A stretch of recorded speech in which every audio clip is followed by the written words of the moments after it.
Thanks for tuning in to the Blade Ops YouTube channel. If you haven't hit that subscribe button down below, go ahead and do so. Catch all our latest videos. Today we're taking a look at the GiantMouse Nazca.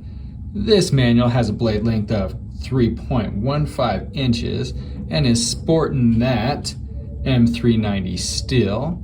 Has that really cool satin finish there on the blade as well.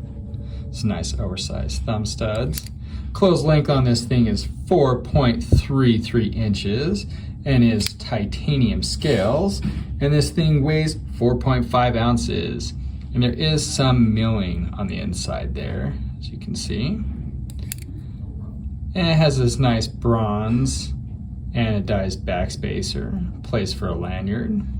A nice wired pocket clip with some good retention that can be moved to either side to make this a true ambidextrous knife. So left-handed, right-handed, doesn't matter because the way that this lockup is, it is fantastic, nice and smooth.